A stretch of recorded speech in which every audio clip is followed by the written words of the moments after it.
They told me to dress up, to be ready by 7, because something special was waiting.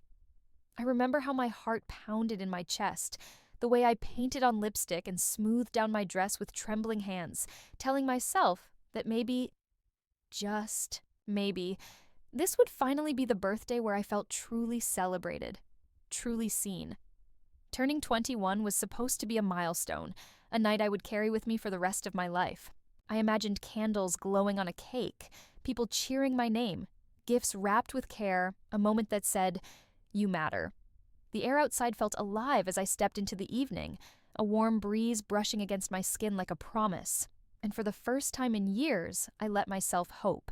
But the moment I walked through the door, the lights flickered on and everyone yelled, "Surprise!" Something in me froze. Their smiles didn't reach their eyes. The room was bare, the table empty, and the applause hollow.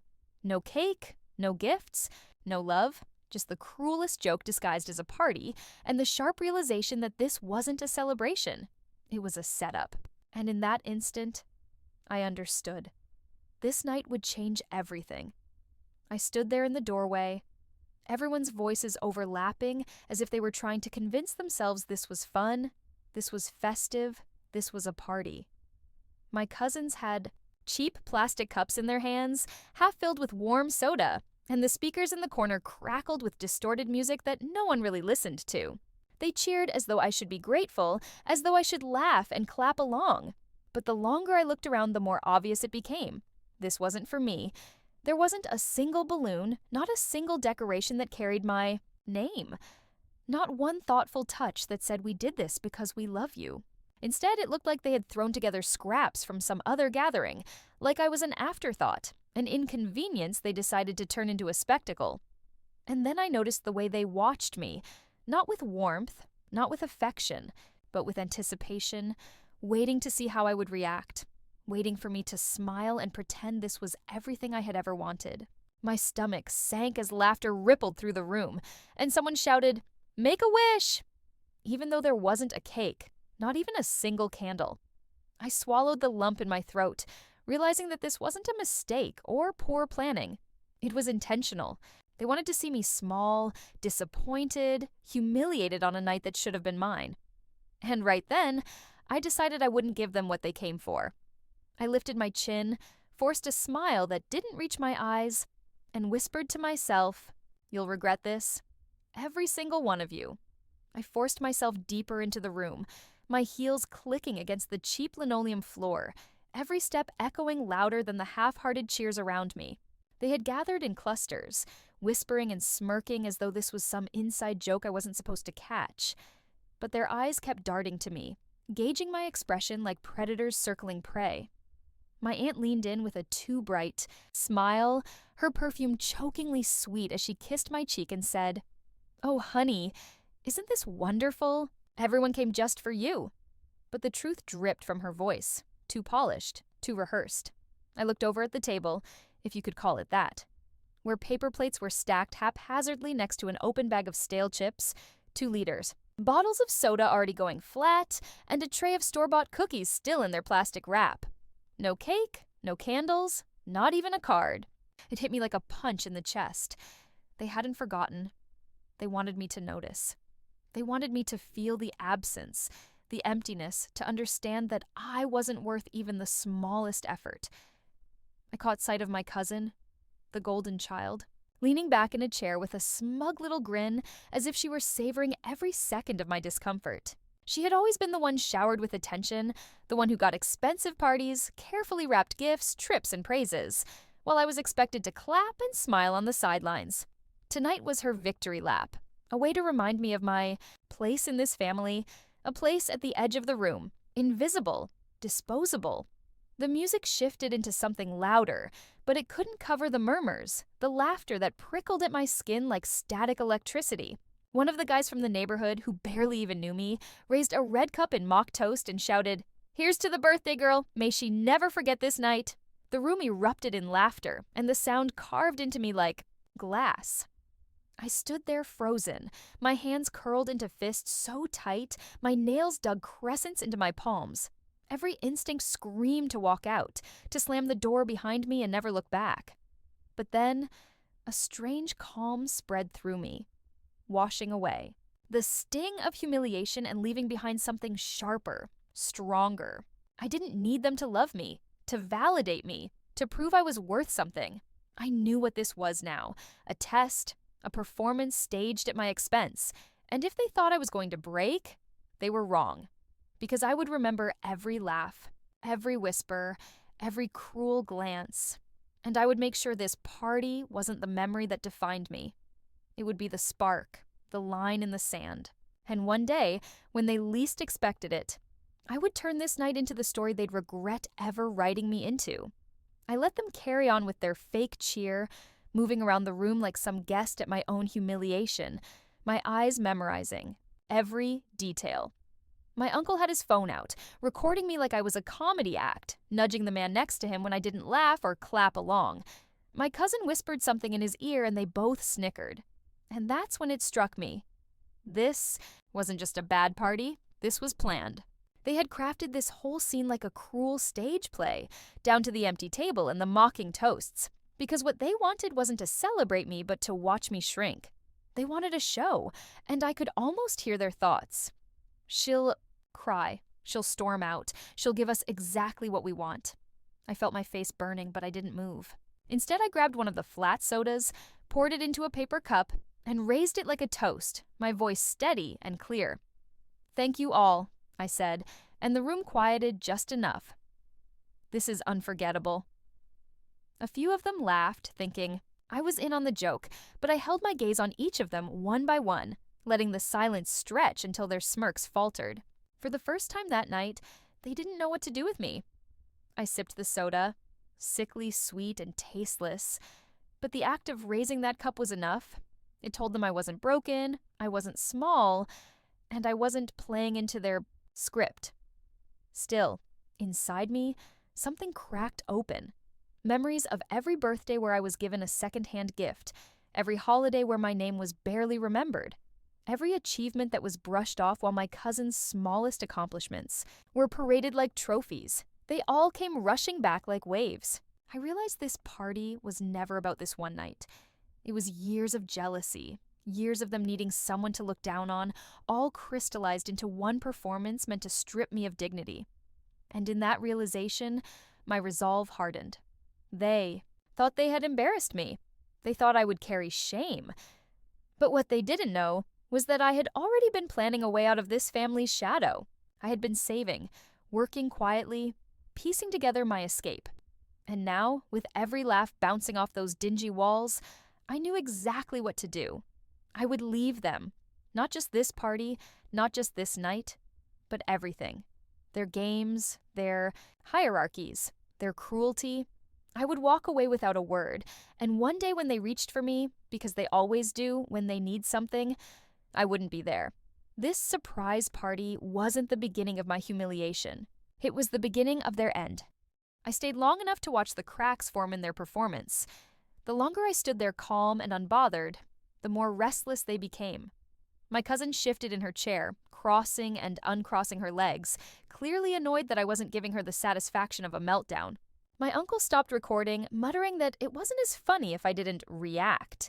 Even the forced chatter began to die down, replaced with awkward glances and impatient sighs. They hadn't expected me to endure it, to look each of them in the eye as though I were the one holding the mirror up to their faces. And in a way, I was.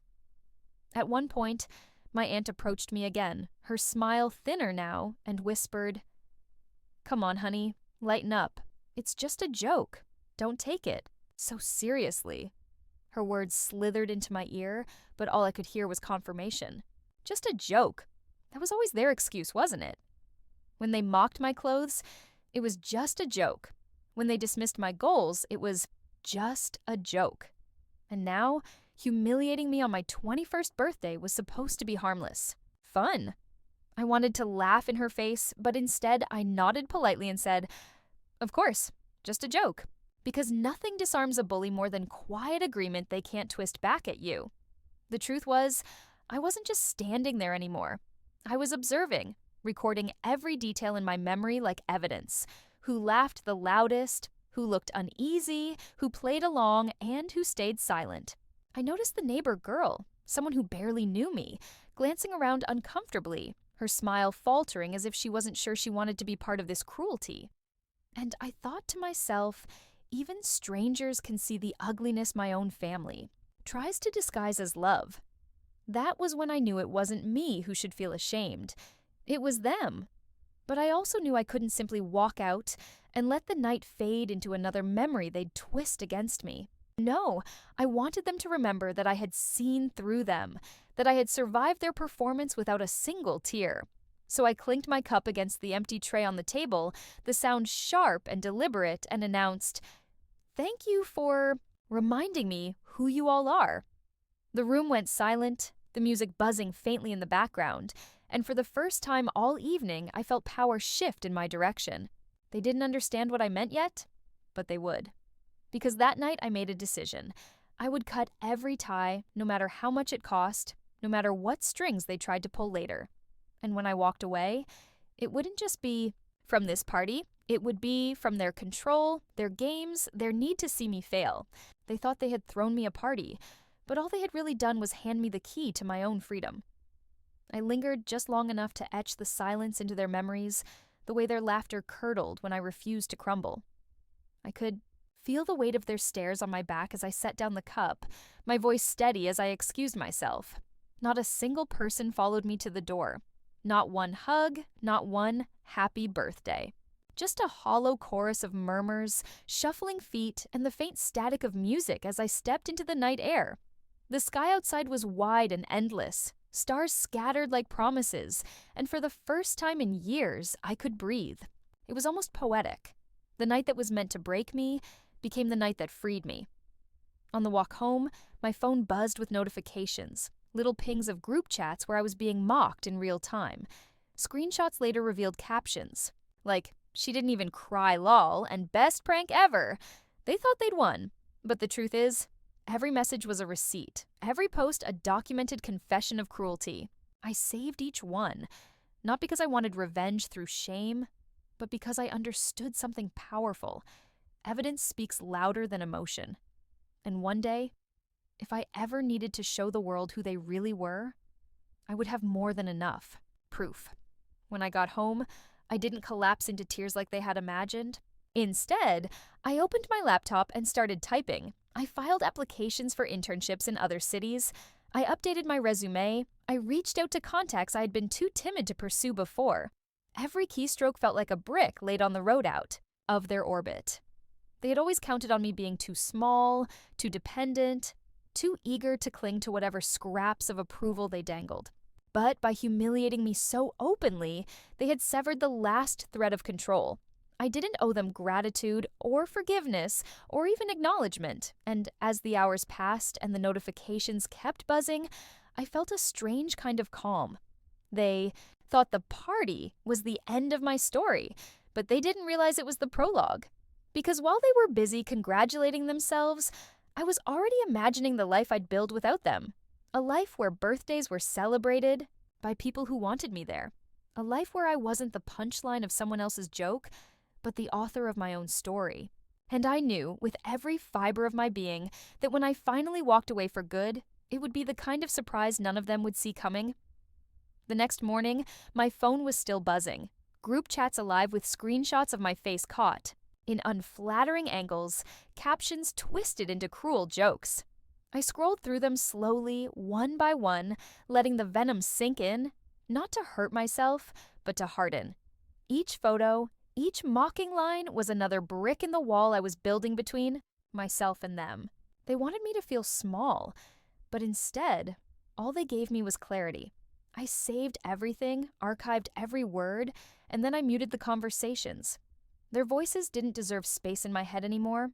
I brewed coffee in silence, the kind of silence that felt like armor, and I thought about every year that had led me to this point. The time I saved 3 months' allowance to buy my cousin a gift, only for her to laugh and call it cheap.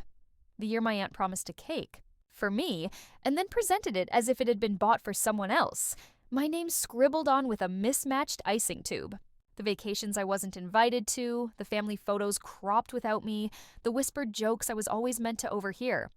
All those memories used to cut me open, but now they wove together into a map, pointing me away from them, toward something better. That afternoon, I began quietly packing things that mattered to me. Old journals, the necklace my grandmother had given me before she passed, the stack of books I used to hide in when the house grew too loud. I tucked them into a suitcase and slid it under my bed, my own secret declaration that this wasn't forever. They thought they had me trapped, convinced that without their approval I was nothing. But what they didn't know was that I had been preparing in ways they couldn't imagine. I had savings from late-night shifts, a backup plan tucked away in a bank account with only my name on it, connections outside this toxic circle that I had carefully nurtured. That night, when my phone buzzed again with another cruel meme of me, I didn't flinch. I stared at the screen until my reflection looked back, calm and unwavering. "They can laugh," I whispered to myself, "but I'm the one leaving." And that realization wasn't just comforting, it was liberating. Because now, every cruel word was just fuel, every insult another step away, every shallow giggle a reminder of how hollow their world really was. The surprise party had ended, but my story had only just begun. And this time, I would be the one writing it, on my terms, in a place where their laughter could never reach me again. Days passed, and the noise of their mockery faded into the background like static. But I didn't forget. I carried myself differently, quieter but sharper, like someone who had finally seen the truth and couldn't unsee it. At family dinners, I noticed how they still smirked, still tried to pull me into their jokes, but I no longer gave them the satisfaction of reaction. I became unreadable, untouchable. They whispered that I was acting strange, that I was too sensitive, but really, I was already gone in my mind. Each night, I added something else to my suitcase, a slow and deliberate escape plan, hiding in plain sight. What they didn't know was that I had been accepted into a summer program in another city, an opportunity I had kept to myself because I knew they would mock it, sabotage it, or try to twist it into a joke. I had been too afraid to commit before, too afraid of stepping out on my own. But now the choice was easy. Their cruelty had handed me the final push I needed. Instead of fearing the unknown, I craved it. The thought of walking into a new place where no one knew the weight of my family's shadow made my chest ache with something close to relief. One evening, I received a message from that neighbor girl, the one who had looked uncomfortable during the party. She wrote, "I don't know if it means anything, but I'm sorry. That was awful. You didn't deserve it." I stared at her words for a long time, my throat tight.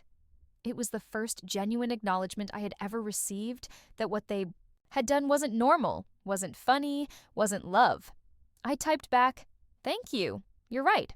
I didn't."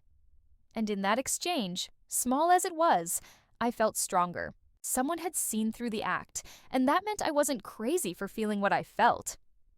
The night before I left, I stood in my room surrounded by packed bags, breathing in the silence one last time.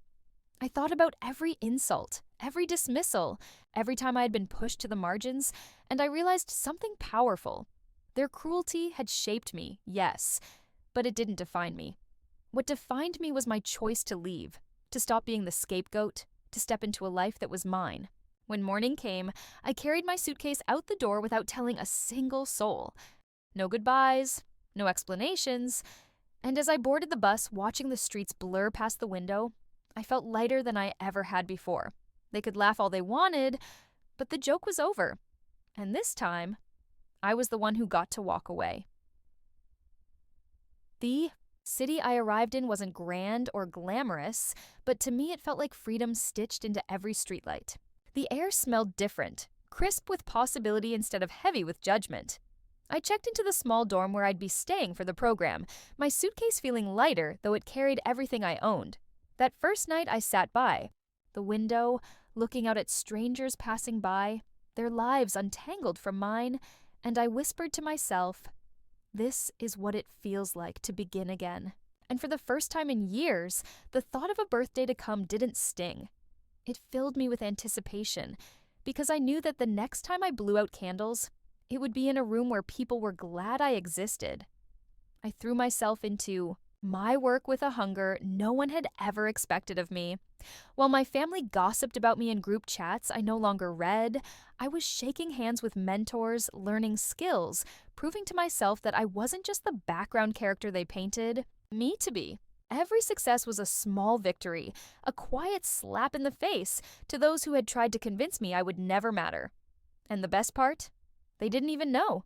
They were too busy replaying the memory of that surprise party, laughing over a story they thought made me look weak, not realizing that their cruelty had pushed me further than their love ever could have. But the universe has a way of circling back, of making sure people face the consequences of the stories they write. Months later, I heard through whispers. An uncle who lost his job, a cousin who flunked out of school, family arguments spilling into the open now that there was no scapegoat to absorb their tension. Without me there to shoulder their ridicule, they turned on one another, and suddenly the laughter that had once been aimed at me was being weaponized within their own walls. I didn't gloat, I didn't celebrate, but I couldn't help feeling a deep, steady vindication. They had built their unity on my humiliation, and without me to anchor it, the cracks split wide open. And then came the message, the one I had been waiting for but didn't admit out loud. It was my cousin, the golden child, her tone dripping with false sweetness. "We miss you. You should come visit. It's not the same without you." I stared at the words, remembering her smirk at my party, the way she relished my discomfort. I almost laughed. For once they weren't laughing at me, they were reaching for me. They wanted me back, not because they missed me, but because they needed someone to carry the weight of their dysfunction again. And in that moment, I understood the full power of walking away. When you remove yourself, you force people to face the emptiness they tried to fill with cruelty. I typed back one sentence and nothing more. "Thanks, but I'm happy where I am." And then I blocked her, deleted the thread, and felt a calm settle over me like a final seal on the past. They could keep their jokes, their empty parties, their hollow love. I had something better now, a life of my own making, a future untainted by their shadows. And deep down, I knew this truth. They would remember that night for the rest of their lives, not because of how they humiliated me, but because it was the last night they ever had the power to.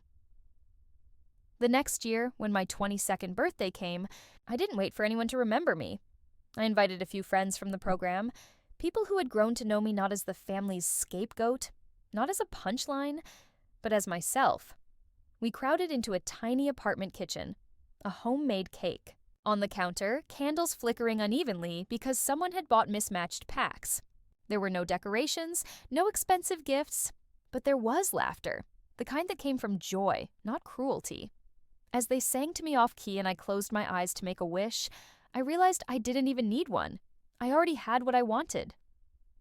Later, that night, when I lay in bed with frosting still on my fingertips and the sound of genuine laughter echoing in my ears, I thought back to the surprise party that had once crushed me. The empty table, the mocking toasts, the hollow smiles. And instead of pain, I felt gratitude. Not for their cruelty, but for the clarity it gave me.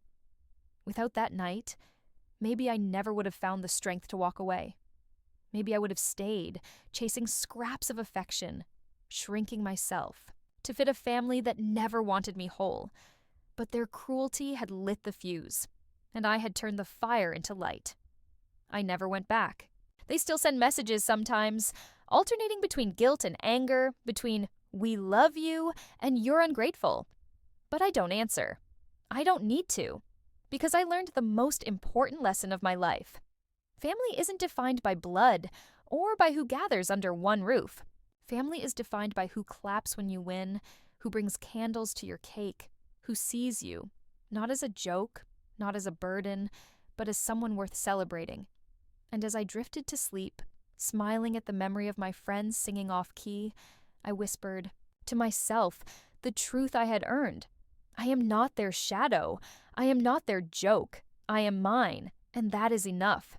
And maybe that's the real surprise, that after everything they did to break me, I found a life so full, so real, that I will never need them again.